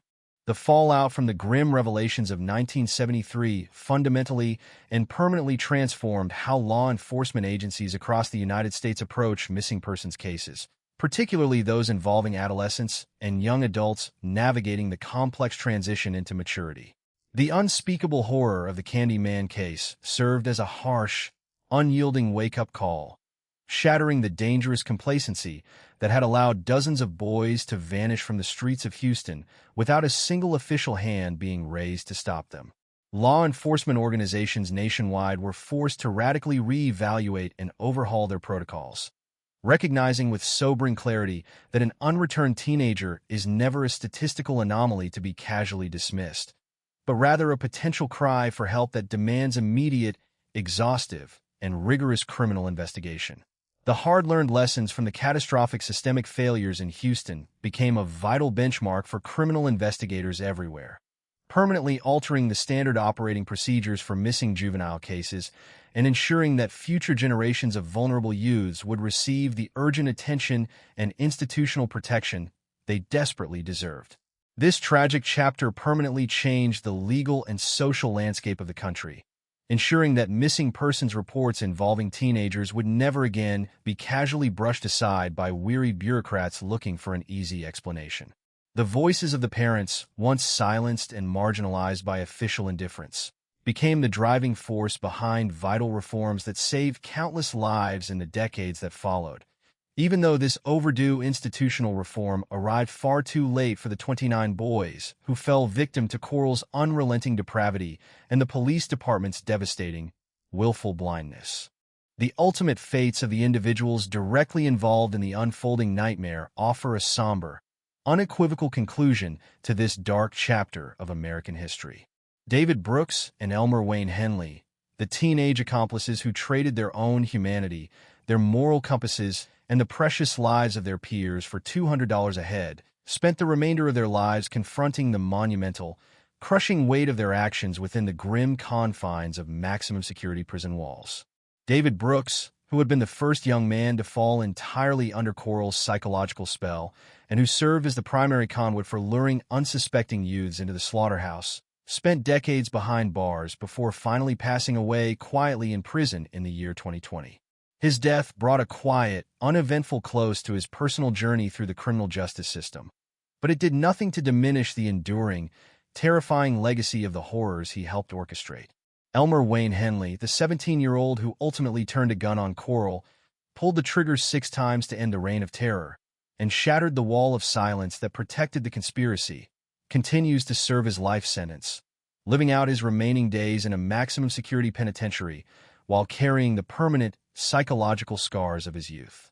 The young man who wielded the weapon of liberation is himself permanently bound by the heavy chains of his crimes, existing as a living, breathing reminder of how absolute the corruption of innocence can be when systematically manipulated by a master predator. As for Dean Arnold Coral, the man who wrapped himself in the innocent, sweet guise of a candy manufacturer while orchestrating the most devastating series of murders in American history up to that point, his physical existence was abruptly, violently terminated on that warm August morning in 1973 when Henley's bullets found their mark. Yet, the grim moniker of the Candy Man remains permanently etched into the collective memory of the nation as a chilling archetype of hidden, domestic evil. Coral represents the ultimate manifestation of the terrifying duality of human nature, demonstrating with horrifying clarity how easily a monster can conceal its true face behind a mask of polite smiles, neighborhood generosity, and ordinary daily routines. He moved freely among the people he hunted, sharing coffee, exchanging pleasantries, and embodying the very picture of suburban respectability while carrying out acts of unimaginable depravity behind closed doors. This ultimate betrayal of the social contract is what makes his crimes echo so powerfully through the decades, reminding us of the chilling ease with which normalcy can serve as the ultimate camouflage for a monster who weaponized the community's natural inclination to trust a friendly neighbor, turning kindness into a deadly trap. The enduring legacy of the Houston mass murders serves as a solemn, powerful reminder of the extreme fragility of safety and the vital importance of constant vigilance, genuine empathy, and unyielding institutional accountability. It stands as a dark, eternal monument to the 29 victims whose vibrant futures were cruelly and permanently stolen, honoring their memory by refusing to let the horror of their final days be forgotten in the relentless passage of time. As we reflect upon the multifaceted catastrophe that unfolded between 1939 and 1973, we are compelled to remember the boys who never came home to their families, to acknowledge the devastating, irreversible human cost of institutional indifference, and to remain eternally conscious of the reality that true evil does not always wear the terrifying mask of a stranger lurking in the dark shadows.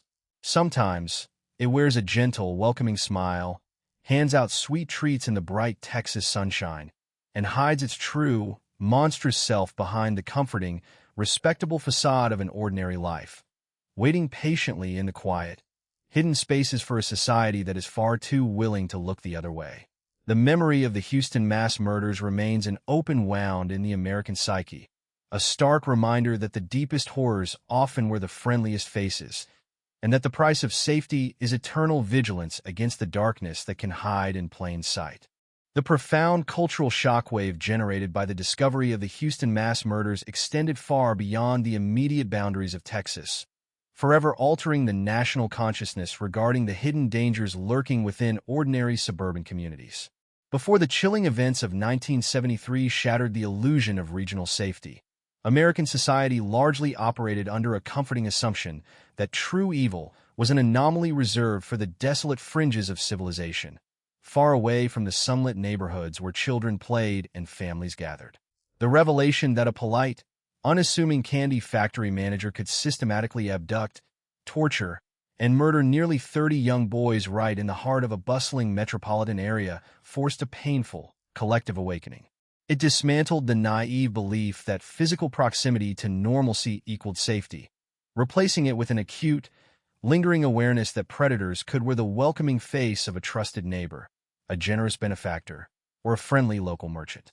This realization fundamentally shifted the psychological landscape of the country, introducing a new level of caution and skepticism into the daily interactions of ordinary citizens who could no longer look at a friendly smile without wondering what darkness might be concealed behind it. The systemic failure of law enforcement agencies during the early stages of the crisis catalyzed a sweeping, much-needed revolution within the operational protocols of police departments nationwide regarding missing persons cases. For generations, the casual categorization of missing teenagers as voluntary runaways had served as a convenient administrative shield, allowing overburdened or indifferent authorities to avoid the arduous work of investigation by shifting the blame onto generational tensions and adolescent rebellion. The horrific consequences of this institutional negligence in Houston became a permanent cautionary tale taught in police academies across the United States, illustrating the fatal cost of making assumptions rather than conducting rigorous inquiries. Investigators across the country were forced to acknowledge that an unreturned youth should never be dismissed as a minor social infraction, but rather treated as a potential victim of foul play demanding immediate, comprehensive attention. This hard-won paradigm shift ensured that future generations of adolescents would benefit from a vastly more vigilant and responsive justice system, where the voices of anxious parents were no longer met with bureaucratic apathy, but with the full weight of investigative resources dedicated to uncovering the truth behind every single disappearance. The emotional burden carried by the families of the victims represents one of the most poignant and enduring legacies of the entire tragedy, serving as a powerful testament to the resilience of human grief in the face of unimaginable devastation. For years, these mothers and fathers had endured a dual torture, suffering through the agonizing silence of an empty bedroom while simultaneously fighting against an unresponsive institutional system that sought to marginalize their pain and dismiss their legitimate fears. When the truth was finally dragged out into the glaring light of day following Coral's death and Henley's confession, the confirmation of their worst nightmares brought a heartbreaking, permanent finality that replaced the torment of uncertainty with the profound sorrow of definitive loss. Yet, in their shared grief, these families became the driving force behind vital advocacy movements, transforming their personal tragedies into a collective shield for other vulnerable children. Their unwavering refusal to let the memories of their sons fade into obscurity ensured that the 29 boys would be remembered not merely as statistics in a dark historical ledger, but as cherished individuals whose lives possessed inherent value and whose untimely deaths fundamentally reshaped the nation's approach to child safety and victim rights. The evolution of forensic science and investigative coordination was another critical domain profoundly influenced by the harrowing aftermath of the Houston mass murders. When authorities were confronted with the unprecedented task of excavating multiple clandestine burial sites spanning from the industrial boat sheds of southwest Houston to the windswept dunes of High Island Beach and the dense piney woods of Lake Sam Rayburn, they encountered formidable challenges that exposed the limitations of contemporary forensic practices. The complexity of identifying severely decomposed or skeletal remains buried under diverse environmental conditions required advanced techniques in forensic anthropology, dental analysis, and evidence preservation.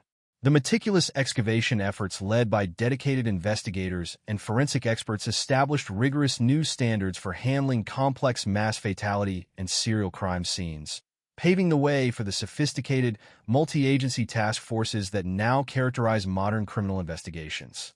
The lessons learned from the arduous process of recovering and identifying Coral's victims ensured that future investigators would possess the technical expertise and methodological rigor required to untangle even the most complex webs of concealed criminality. The architectural and social design of the communities where these atrocities occurred also underwent a subtle yet profound transformation in the wake of the disaster. Neighborhoods that had once operated on an unspoken code of open doors, casual neighborhood socializing, and absolute trust in local business owners experienced a permanent loss of innocence. Parents became noticeably more protective, keeping closer tabs on their children's whereabouts, establishing stricter boundaries, and teaching their teenagers critical lessons about situational awareness and the potential dangers of accepting invitations from seemingly friendly strangers. While this heightened vigilance was a necessary response to the horrors of the Candyman case, it also introduced a bittersweet sense of caution into the formerly carefree rhythms of suburban life, marking the end of an era when children could roam neighborhoods entirely unshielded by parental anxiety.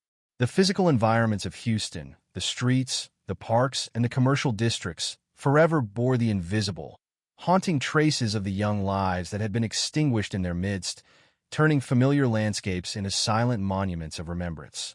As the decades have passed since the tumultuous summer of 1973, the Houston mass murders have secured a permanent, chilling chapter in the annals of American true crime history, serving as an eternal reminder of the complex and often terrifying duality of human nature. The case continues to be studied by criminologists, psychologists, and legal scholars seeking to understand the precise mechanics of predatory manipulation, the devastating impact of institutional apathy, and the intricate psychological dynamics that bind teenage accomplices to charismatic, dominant killers. Yet, beneath the academic analysis and the historical documentation lies the core human tragedy of 29 young lives cut tragically short before they had even begun to unfold. The memory of those boys remains preserved not only in the sorrow of their families and the archives of the justice system, but in the collective conscience of a society that learned a brutal lesson about the importance of vigilance, empathy, and institutional accountability. The legacy of the Candyman stands as a stark warning that true evil does not always announce itself with a roar from the shadows, but can often walk quietly in the bright sunlight, wearing a gentle smile and offering sweet treats to the unwary, waiting for a distracted world to look the other way while it quietly consumes the future. As the decades continue to quietly accumulate and the calendar pages turn far past the turbulent summer of 1973, the physical geography of Houston undergoes the inevitable transformation of modern progress, erasing old buildings, paving over forgotten paths, and superimposing new layers of urban life over the historical soil where such profound darkness once took root. Yet, despite the relentless march of time, the concrete and dirt of Texas retain an invisible, haunting memory that cannot simply be paved over or forgotten by the passage of years. The rental houses on West Dallas Street have changed, the old boat sheds have been repurposed or torn down, and the shifting sands of High Island Beach and the murky depths of Lake Sam Rayburn continue their eternal cycles of erosion and renewal, indifferent to the secrets they once concealed in their depths. But for those who lived through the era, for the families who bore the unbearable burden of loss, and for the collective consciousness of a nation that was permanently scarred by the revelations of the Candyman, the physical changes on the surface matter very little because the true monument of the tragedy exists not in brick and mortar, but in the enduring, unbroken chain of memory. Time does not heal all wounds when those wounds are born of such calculated, industrial-scale depravity. Instead, time merely deepens our perspective, allowing us to look back across the decades with a clearer, more sobering understanding of how fragile human safety truly is and how easily a society can stumble when it chooses to close its eyes to the silent suffering of its most vulnerable members, leaving behind a legacy of sorrow that whispers eternally through the Texas wind and reminds us of the high cost of institutional negligence. Within the stark, unyielding confines of the maximum security prison system where the remaining human agents of this nightmare spent their adult lives, the passage of time manifested as a slow, grinding erosion of existence. David Brooks, the 18-year-old neighborhood youth who first succumbed to Coral's web of manipulation and became the primary conduit for trapping his peers, spent decades navigating the monotonous, sterile corridors of incarceration before finally drawing his last breath behind bars in the year 2020. His death closed a quiet, uneventful chapter on his personal journey through the justice system, offering no grand catharsis to the families who had lost everything, but serving as a quiet reminder that the consequences of complicity endure for a lifetime. Meanwhile, Elmer Wayne Henley, the 17-year-old who ultimately broke the cycle of terror with 6 desperate gunshots and a single phone call, continues to serve his life sentence, growing older within the concrete walls of a Texas penitentiary while carrying the permanent, psychological weight of his youth. The man who wielded the weapon of liberation is himself permanently bound by the heavy chains of his crimes, existing as a living, breathing testament to how completely a human soul can be warped when it is drawn into the orbit of a master predator. Neither man ever walked free under the Texas sun again, their remaining years consumed by the quiet, heavy realization of the lives they helped extinguish and the irreplaceable futures they sacrificed for $200 a head, forever trapped by the ghosts of their choices in a cell from which there is no escape. At the heart of this dark history, transcending the legal battles, the institutional failures, and the grim forensic accounts, remain the 29 young lives whose stories were cut devastatingly short before they ever had the chance to fully unfold. These boys and young men, ranging from 13 to 20 years old, were the true victims of a system that looked away and a predator who weaponized their trust. They were individuals with distinct personalities, unwritten dreams, and families who loved them fiercely. Yet history too often reduces them to a collective number, a grim statistic etched into the records of American true crime. To truly honor their memory requires us to look past the horror of their final hours and remember them as they were in the vibrant, sunlit days of their youth, walking down the streets of Houston, riding their bicycles, laughing with friends, and dreaming of the futures that were so cruelly stolen from them. Their names and their faces, preserved in faded photographs held tightly by grieving mothers and fathers through decades of sorrow, serve as an eternal reminder that every missing child represents a universe of potential extinguished. The collective grief of the families who searched for them in vain, who screamed into an unresponsive void for years before the horrifying truth finally emerged, remains a powerful testament to the enduring bond of parental love and the absolute necessity of refusing to let the innocent be forgotten in the shadows of history, ensuring their lights are never extinguished by the passage of time. The enduring legacy of the Houston mass murders forces us to confront uncomfortable, deeply unsettling questions about the nature of evil and the subtle, everyday disguises it can assume in a civilized society. We are culturally conditioned to search for monsters in the dark, to fear the isolated stranger in the unlit alleyway or the menacing figure lurking on the fringes of our communities, comforting ourselves with the illusion that evil is always loud, obvious, and easily identifiable. But the chilling reality of Dean Coral shatters this comforting delusion, demonstrating with terrifying clarity that true depravity often wears a polite smile, manages a local business, distributes sweet treats to children, and operates in broad daylight with the full, uncritical acceptance of the community. Coral did not need to hunt his victims in the shadows because he had successfully integrated himself into the fabric of daily life, transforming his own neighborhood into a hunting ground by masking his predatory instincts behind the unimpeachable facade of the friendly candy man. This ultimate betrayal of trust is what makes the case so profoundly disturbing, because it reveals how easily human beings can be manipulated into lowering their natural defenses when confronted with a familiar, smiling face. It serves as an eternal warning that the deepest dangers do not always arrive with a roar of violence, but can often slip quietly through the front door, welcomed in by a society that is far too willing to believe in the inherent goodness of everyone it meets along the way, ignoring the silent threats that lurk right beside them. As we draw this meticulous exploration of the Houston mass murders to a close, stepping back from the dark archives, the court transcripts, and the haunting landscapes of Texas, we are left with a profound silence that echoes with the lessons of the past. The story of Dean Coral, David Brooks, Elmer Wayne Henley, and the 29 young victims is not merely a dark chapter to be morbidly consumed and forgotten. It is a vital, enduring monument to the fragility of human safety and the absolute necessity of eternal vigilance. It stands as a solemn reminder that institutional apathy, police negligence, and societal indifference can create a fertile vacuum where monsters are permitted to thrive unchecked, consuming the future one innocent life at a time. The voices of the families who fought for truth, the hard-won reforms that transformed missing persons investigations across the nation, and the eternal memory of the boys who never came home all combine to form a powerful shield against the recurrence of such unfathomable tragedy. The tape winds down, the final words settle into the quiet air, and the haunting image of the Candyman fades back into the historical mist from which he emerged, leaving us with a sobering, permanent truth. True safety requires us to keep our eyes open, to listen when the vulnerable cry out for help, and to never again mistake a polite smile and a friendly gesture for genuine innocence, ensuring that the dark lessons learned in the sweltering heat of Houston will continue to protect the generations of tomorrow as we walk forward into an uncertain world where shadows can wear the kindest faces.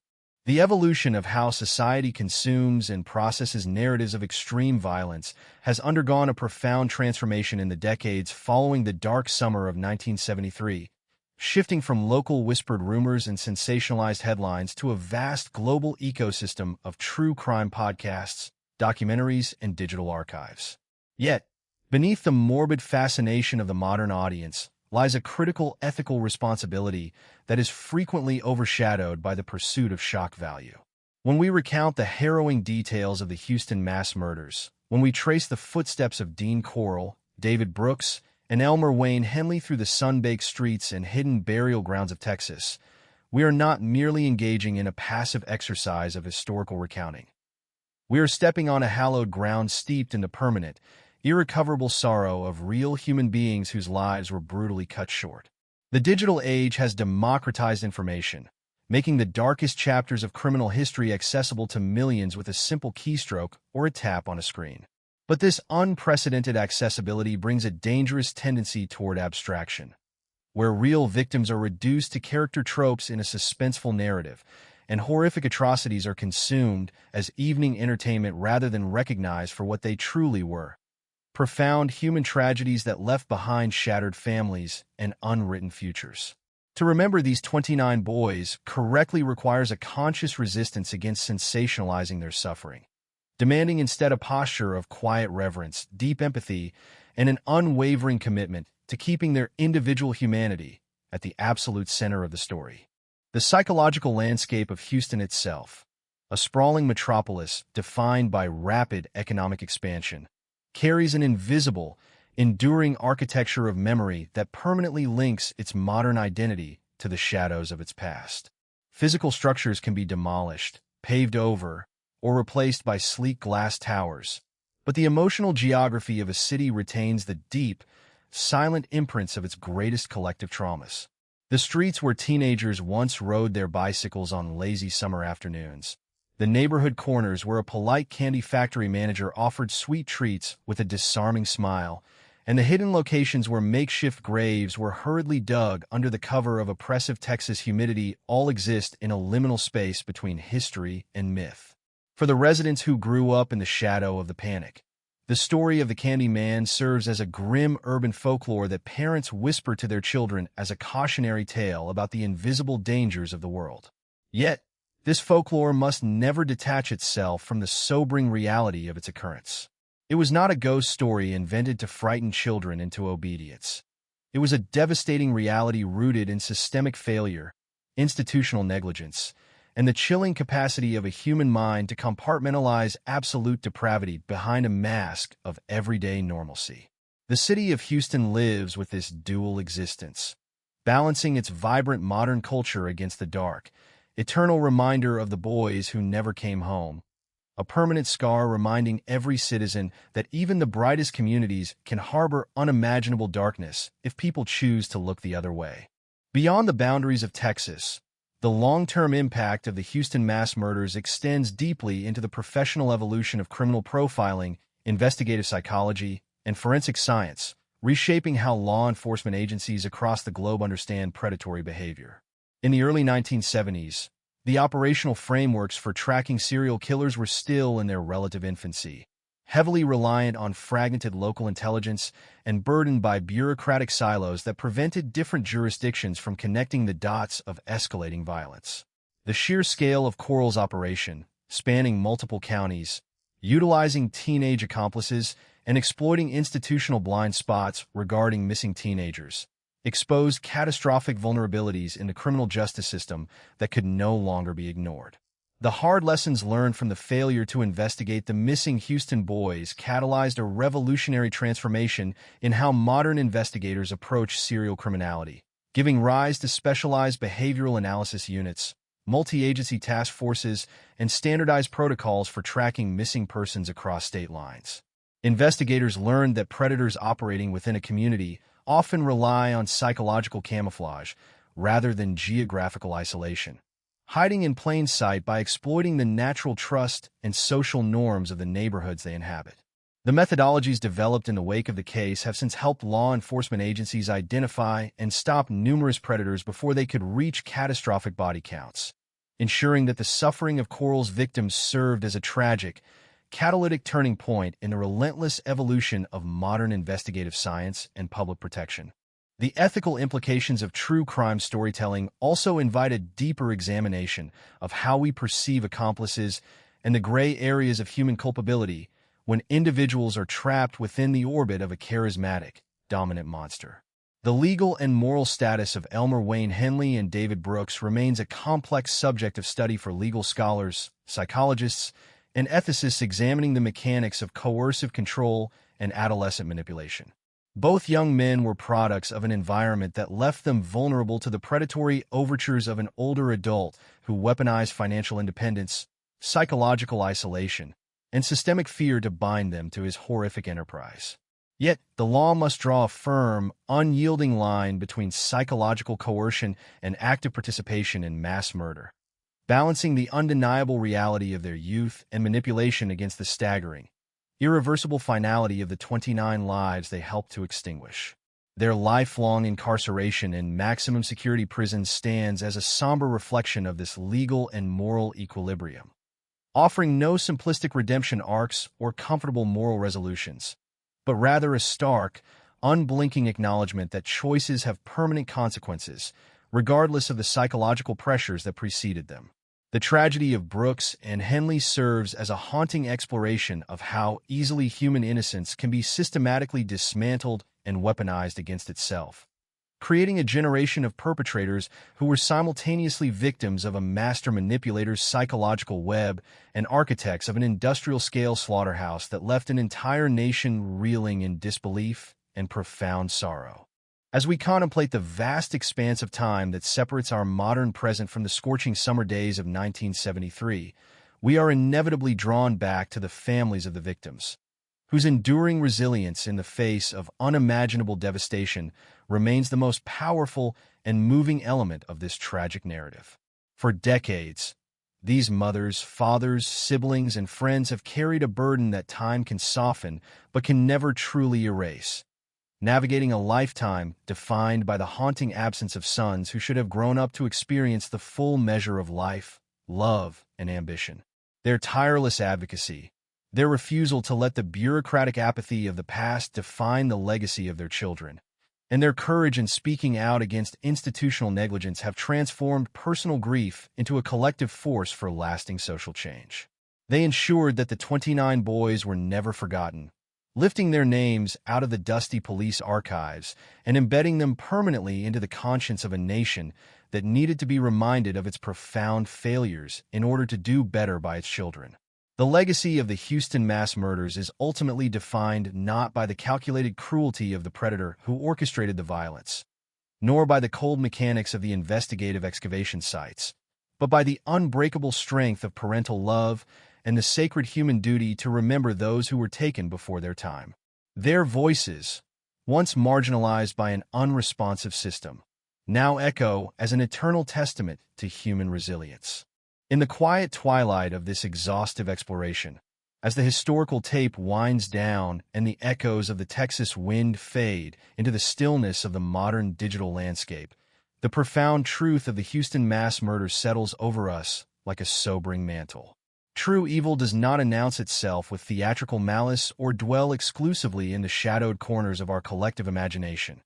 It walks beside us in the bright daylight, smiling gently, offering comfort, and wearing the impeccably tailored disguise of an ordinary life, waiting patiently in the quiet spaces for a distracted society to look away.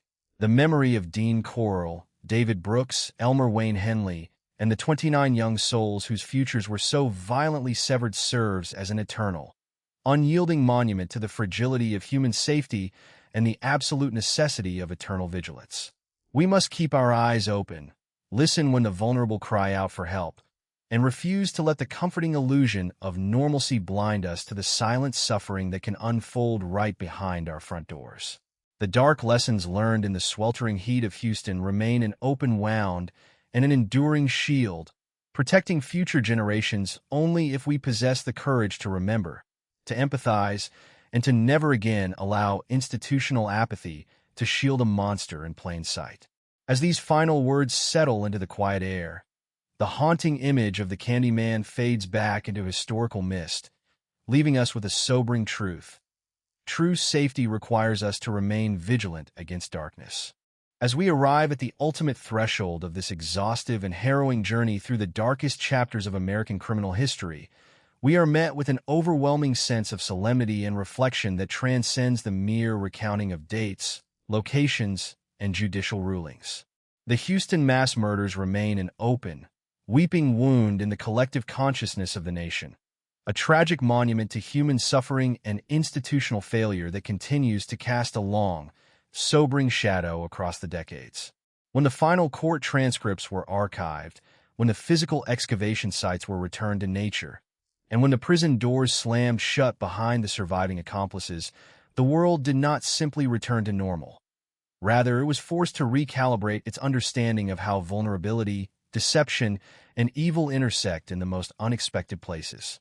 The legacy of Dean Corll and his horrific enterprise serves as an enduring reminder that the safety we often take for granted in our daily lives is profoundly fragile, maintained exclusively and only by the active commitment of a society willing to look closely at uncomfortable realities rather than turning away toward the comforting illusion of uninterrupted peace and domestic security. At the absolute center of this dark historical narrative must always remain the 29 young men whose lives were so violently and prematurely extinguished before they ever had the chance to witness the full breadth of their own potential. History and true crime chronicles can easily reduce victims to abstract numbers, cold statistics recorded in police ledgers, or nameless parcels recovered from shallow graves. But we must actively resist this dehumanizing abstraction. These were sons who brought warmth and laughter to family homes, brothers who shared the ordinary rhythms of adolescence, and friends with unwritten dreams, aspirations, and futures that were stolen away behind soundproof doors. The enduring pain carried by their families through lifetimes of searching, wondering, and mourning stands as a powerful testament to the unbreakable bond of parental love and the absolute sacredness of human life. By remembering their individual humanity, by refusing to let their names fade into the mists of time, we honor their memory and fulfill our profound moral obligation to ensure that their suffering is never minimized, sensationalized, or forgotten by the generations that follow, keeping their luminous spirits alive against the encroaching darkness. The physical and cultural landscape of Houston itself bears an invisible, indelible scar from the trauma of 1973, reflecting how a modern metropolis absorbs and retains the memory of its deepest collective grief. The neighborhoods where teenagers once rode their bicycles under the Texas sun. The streets where a polite candy factory manager offered sweet treats with a disarming smile, and the hidden locations where makeshift graves were hurriedly concealed all exist in a perpetual dialogue between past and present. For the residents who lived through the terrifying weeks of discovery, and for the younger generations who inherited the chilling urban folklore, the story of the Candyman serves as an eternal warning about the invisible dangers that can lurk behind closed doors. Yet, This awareness must never become a cynical detachment from human community.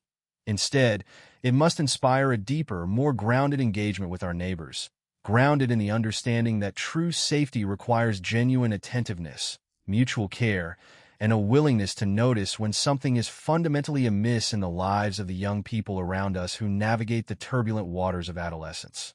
The institutional revolution catalyzed by the catastrophic failures of the Houston Police Department during the early 1970s transformed how law enforcement agencies across the globe handle missing persons investigations, particularly those involving adolescents and young adults.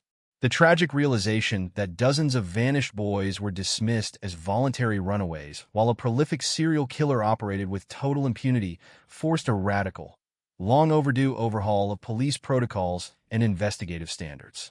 Law enforcement organizations learned the hard way that an unreturned teenager is never a statistical inconvenience to be casually brushed aside, but rather a vital human being whose disappearance demands immediate, exhaustive, and rigorous criminal inquiry. This paradigm shift saved countless lives in the decades that followed, ensuring that future generations of vulnerable youth would benefit from a responsive justice system backed by advanced forensic science, multi-agency task forces, standardized interjurisdictional communication, and a steadfast commitment to uncovering the truth behind every single missing person report, no matter how inconvenient, uncomfortable, or politically challenging the initial investigation might appear to weary bureaucrats seeking an easy answer to complex social tragedies. The complex and deeply unsettling roles played by David Brooks and Elmer Wayne Henley offer a grim exploration of how easily human innocence can be systematically dismantled and weaponized by a master predator who utilizes financial incentives, psychological isolation, and coercive control to bind teenage accomplices to his dark enterprise.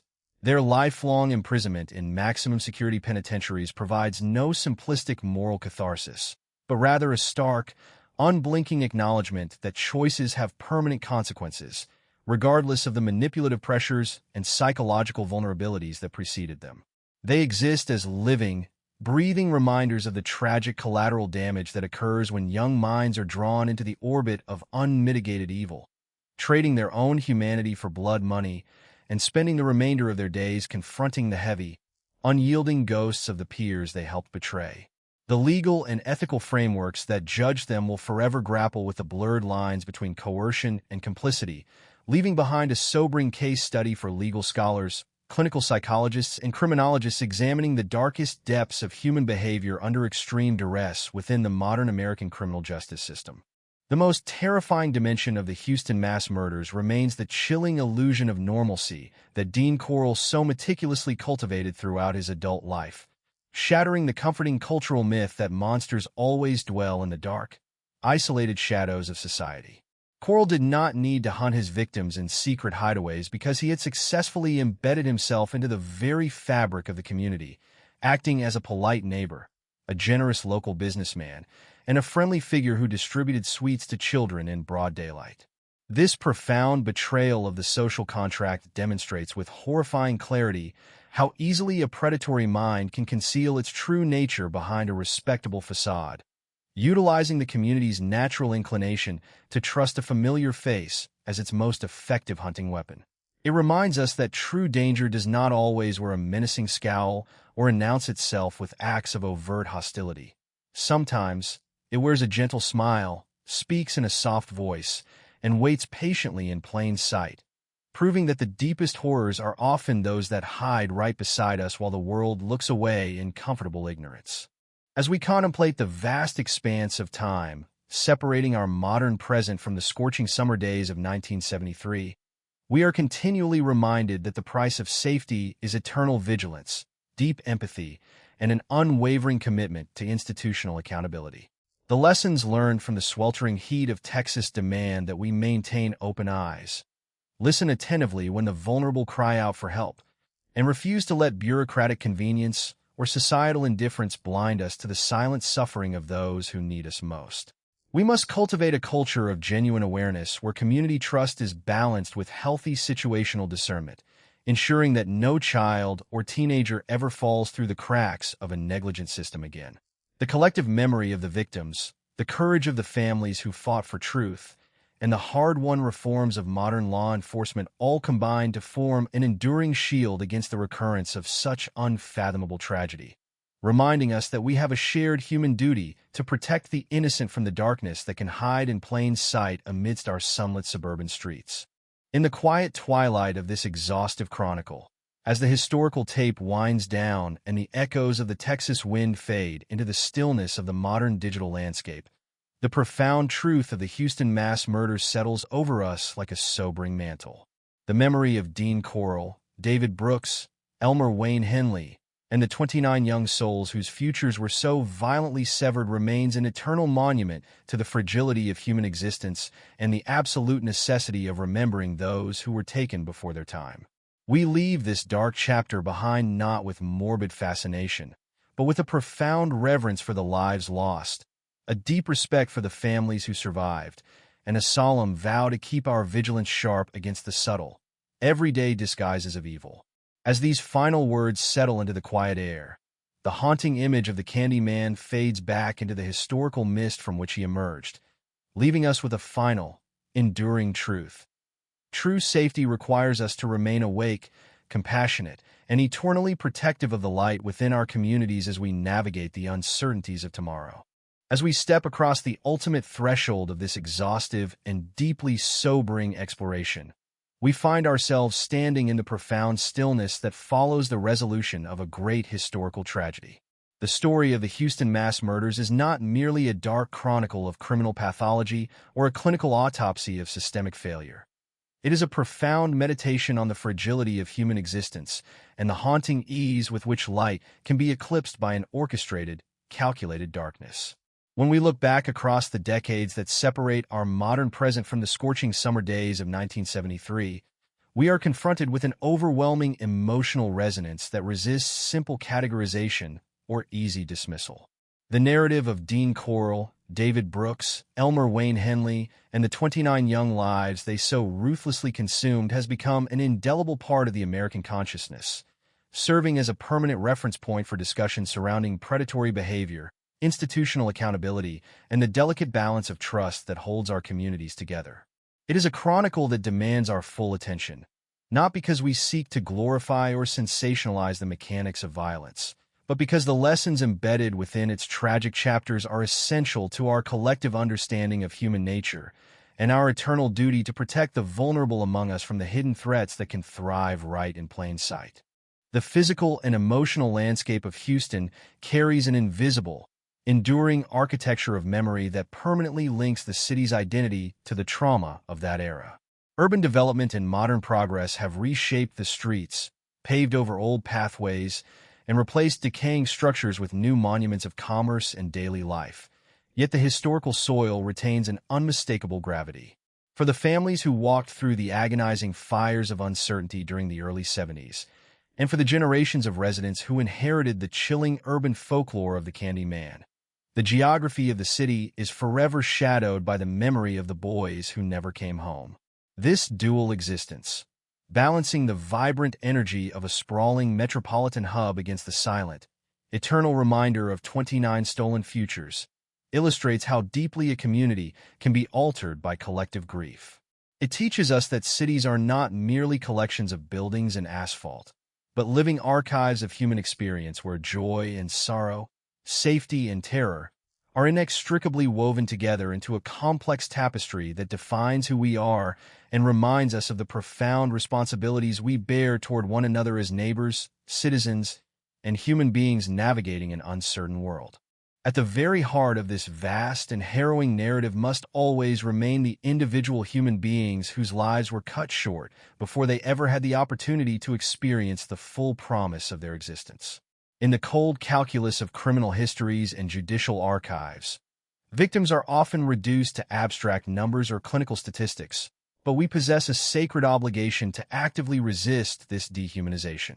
These were sons who brought laughter and warmth to family homes, brothers who shared the ordinary rhythms of adolescence, and friends with unwritten dreams, aspirations, and futures that were violently extinguished behind soundproof doors. The enduring pain carried by their families through lifetimes of mourning stands as a powerful testament to the unbreakable bond of parental love and the absolute sacredness of human life.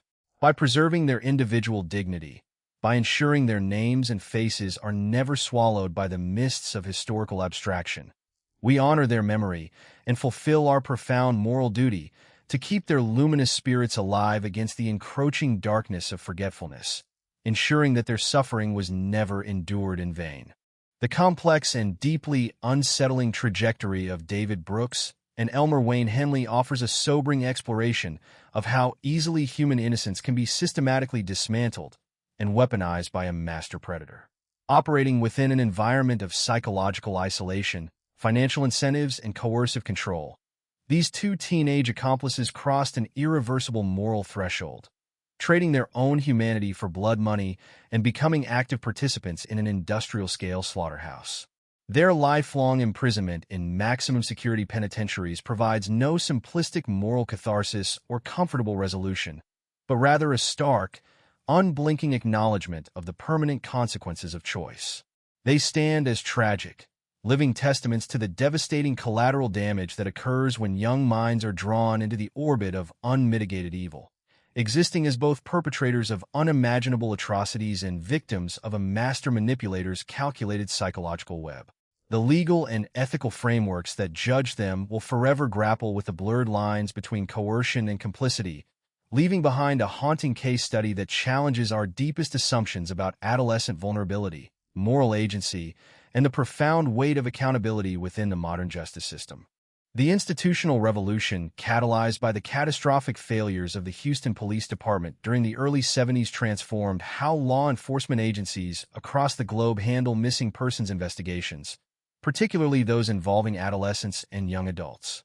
The tragic realization that dozens of vanished boys were casually dismissed as voluntary runaways while a prolific serial killer operated with total impunity forced a radical, long-overdue overhaul of police protocols and investigative standards.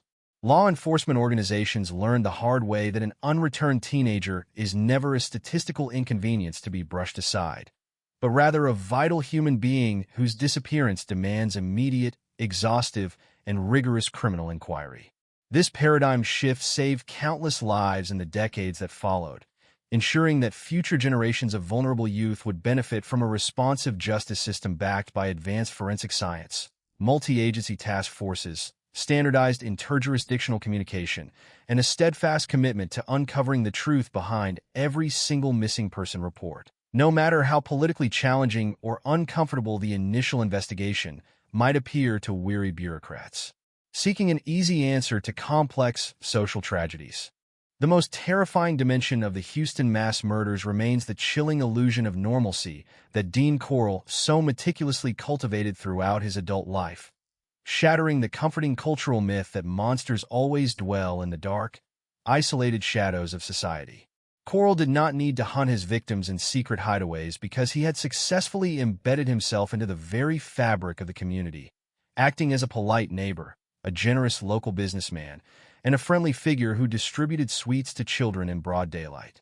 This profound betrayal of the social contract demonstrates with horrifying clarity how easily a predatory mind can conceal its true nature behind a respectable facade, utilizing the community's natural inclination to trust a familiar face as its most effective hunting weapon. It reminds us that true danger does not always wear a menacing scowl or announce itself with acts of overt hostility. Sometimes, it wears a gentle smile, speaks in a soft voice, and waits patiently in plain sight, proving that the deepest horrors are often those that hide right beside us while the world looks away in comfortable ignorance, trusting in the superficial appearances of everyday respectability. As we contemplate the vast expanse of time separating our modern present from the scorching summer days of 1973, we are continually reminded that the price of safety is eternal vigilance, deep empathy, and an unwavering commitment to institutional accountability. The lessons learned from the sweltering heat of Texas demand that we maintain open eyes, listen attentively when the vulnerable cry out for help, and refuse to let bureaucratic convenience or societal indifference blind us to the silent suffering of those who need us most. We must cultivate a culture of genuine awareness where community trust is balanced with healthy situational discernment, ensuring that no child or teenager ever falls through the cracks of a negligent system again. The collective memory of the victims, the courage of the families who fought for truth, and the hard-won reforms of modern law enforcement all combine to form an enduring shield against the recurrence of such unfathomable tragedy, reminding us that we have a shared human duty to protect the innocent from the darkness that can hide in plain sight amidst our sunlit suburban streets. The evolution of true crime storytelling and public discourse over the decades has brought both greater visibility to historical injustices and an ethical imperative to handle such dark material with profound restraint, dignity, and respect.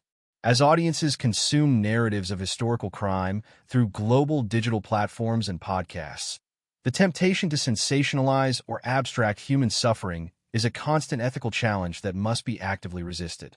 True crime is not merely an intellectual puzzle or evening entertainment designed for transient thrills. It is a solemn exploration of human brokenness, institutional failure, and enduring grief that requires a posture of quiet reverence toward those who suffered. By maintaining this ethical standard, by centering the humanity of the victims and the resilience of their families, we ensure that storytelling serves as a force for remembrance, education, and positive social change, rather than a vehicle for exploiting tragedy for superficial engagement or shock value. In the quiet twilight of this exhaustive chronicle, as the historical tape winds down and the echoes of the Texas wind fade into the stillness of the modern digital landscape, the profound truth of the Houston mass murders settles over us like a sobering mantle. The memory of Dean Corll, David Brooks, Elmer Wayne Henley, and the 29 young souls whose futures were so violently severed remains an eternal monument to the fragility of human existence and the absolute necessity of remembering those who were taken before their time. We leave this dark chapter behind not with morbid fascination, but with a profound reverence for the lives lost, a deep respect for the families who survived, and a solemn vow to keep our vigilance sharp against the subtle, everyday disguises of evil. As these final words settle into the quiet air, the haunting image of the Candyman fades back into the historical mist from which he emerged, leaving us with a final, enduring truth that echoes down through the corridors of time.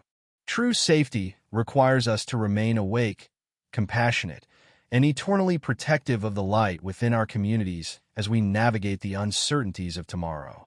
The dark lessons learned in the sweltering heat of Houston stand as an eternal shield, reminding us that while shadows can wear the kindest faces, the collective resolve of a vigilant society remains the ultimate defense against the darkness that hides in plain sight.